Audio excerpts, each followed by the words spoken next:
Kalau titik koordinatnya ada Pak Onipan?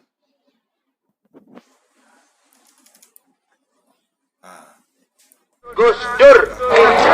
Allahu Akbar.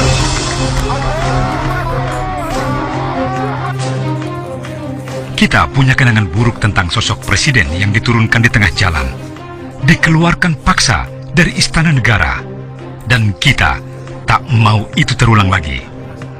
Tanda-tanda itu nampak nyata sekarang, dan para aktornya kurang lebihnya sama. Maka, kita harus mencegahnya. Untuk itu, mari kita menengok ke belakang. Kalau tidak sesuai dengan kondisi. Pada Minggu 23 Juli 2001, 20 tahun lalu, secara resmi, MPR memakzulkan Presiden Abdurrahman Wahid dan menggantikannya dengan Megawati Soekarno Putri. Kelompok poros tengah yang sebelumnya menjegal Megawati yang menang pemilu 1999 justru mengangkat Gus Dur.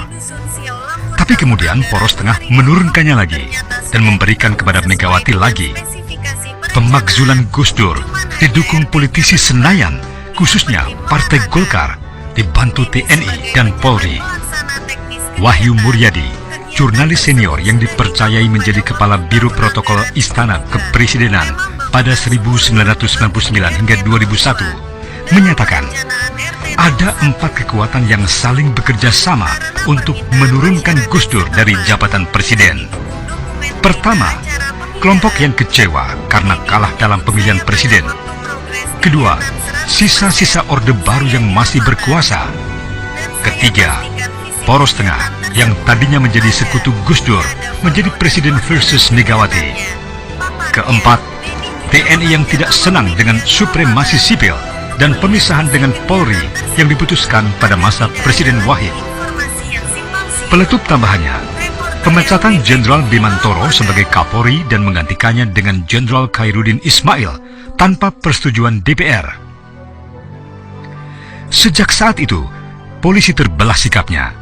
Tulisnya dalam epilog buku Menjerat Gus Dur, Desember 2019 lalu. TNI bahkan menurunkan 40 ribuan tentara di Jakarta. Pasukan disiagakan dengan mengarahkan tank-tank moncong menghadap Istana Merdeka sebagai bentuk kekuasaan. Mereka berkongsi dan berperan penting dalam penjatuhan Gus Dur dengan Kabinet Persatuan Nasionalnya. Wahyu Muryadi mengungkapkan, beberapa hari sebelum Presiden Wahid lengser, beredar kisah transaksi dengan lawan politiknya. Gus Dur ditawari berkompromi. Setiap perombakan kabinet kudu diserahkan kepada partai politik.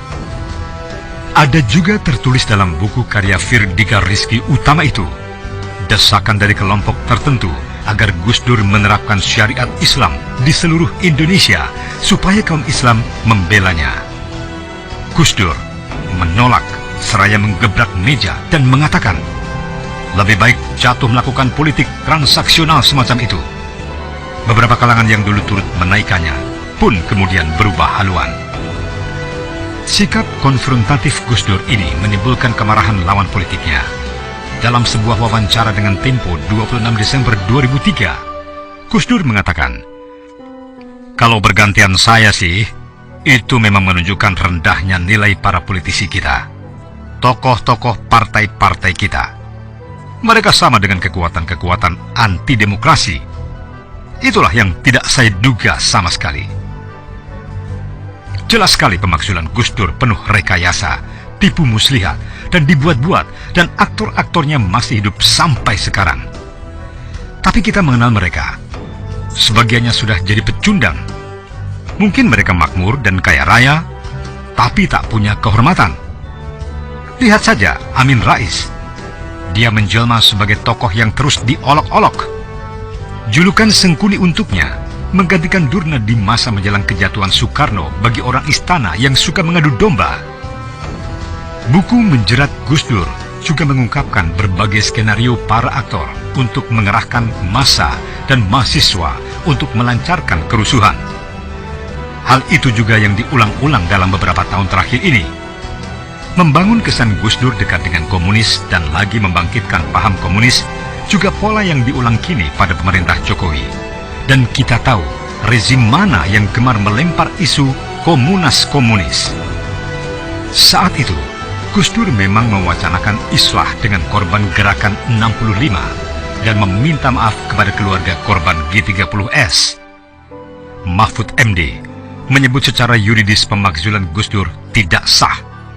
Selain 2 fraksi tidak hadir, juga sidang istimewa dipercepat menjadi 23 Juli dari rencana sebelumnya 1 Agustus 2001. Sebelum itu, Amin Rais sudah menyebut, sebentar lagi kita punya pemimpin baru. Pernyataan itu yang mendorong munculnya dekret pembubaran DPR dan Partai Golkar. Tapi Gus Dur tidak memperoleh dukungan dari politisi, juga TNI dan Polri. Presiden Abdurrahman Wahid menjadi Presiden RI memerintah dalam waktu yang sangat singkat, yakni 23 Oktober 1999 hingga 23 Juli 2001, saat mana dia dimakzulkan. Sejarah berulang dan aktornya masih sama. Kelompok yang kalah dalam pemilu, rezim Orde Baru, dan para aktor dan politisi petualang, mafia asing, kartel, jualan isu komunis juga. Sementara itu, putri sulung Gus Dur, Alisa Wahid, menceritakan betapa mencekamnya keadaan menjelang Gus Dur dilengsarkan. Alisa Wahid bahkan sempat diminta Gus Dur segera meninggalkan istana dan pulang ke Ciganjur, membawa serta ibu dan adik-adik. Info moncong Panser sudah mengarah ke istana, sudah sampai ke telinganya. Keadaan sudah bahaya. Biar bapak hadapi sendiri saja di istana. Sebut Alisa Wahid menirukan apa yang dikatakan Gus Dur ketika itu. Namun, Alisa Wahid teringat kisah Bung Karno yang mesti menghadapi hari-hari terakhirnya sebagai presiden yang penuh keterasingan. Alisa Wahid tidak ingin kejadian serupa harus dialami juga oleh ayahnya itu. Karenanya, dia bertahan di istana mendampingi Gus Dur. Kata Gus Dur, beliau nggak bisa tenang kalau kami tetap ada di istana. Apalagi cucu pertama, bayi saya, baru berumur 40 hari, katanya. Tapi kisah Bung Karno menghantuinya. Makanya saya ngeyel, nangis tidak mau pergi, kata Alisa Wahid. Alisa Wahid terus membayangkan Bung Karno sendirian. Keluarganya sulit menjenguk, tidak terawat dengan baik. Saya tidak ingin itu terjadi pada Gus Dur. Kalaupun beliau kalah secara politik dan harus diasingkan, kami harus tetap bersama beliau. Kami siap. That's it. That's all. Pada akhirnya, apa yang ditakutkan Alisa Wahid tidak terjadi. Rakyat membanjiri istana bertekad melindungi Gus Dur. Lalu beliau umumkan akan keluar dari istana. Besoknya, ribuan rakyat menjemput dan mengawal beliau keluar lewat gerbang depan istana menuju panggung rakyat di Monas. Kalah politik, tetap bermartabat, kata Alisa. Sampai hari ini, Gus Dur tetap dipuja. Dalam masa pemerintahannya yang singkat, dia menorehkan tinta emas. Dia menghidupkan kembali perayaan dan pluralisme, menaikkan gaji PNS 100%. Sebagian warga NU menganggapnya sebagai wali. Kaum Tionghoa memuliakannya sebagai bapak pelindung. Tokoh-tokoh nasional dan non-muslim menempatkannya sebagai sosok pluralis. Sedangkan seniman dan budayawan menyukainya karena nyentrik dan humoris. Makamnya di Komplek Pesantren Tebu Ireng Jombang tak henti-henti didatangi peziarah hingga kini dimuliakan. Sedangkan para politisi yang memakzulkannya kehilangan martabat. Menjadi sengkuni, tokoh dunia pewayangan dikenal licik dan penjilat, dan perannya tetap seperti itu. Sampai sekarang, mereka terus mengupayakan menurunkan presiden di tengah jalan.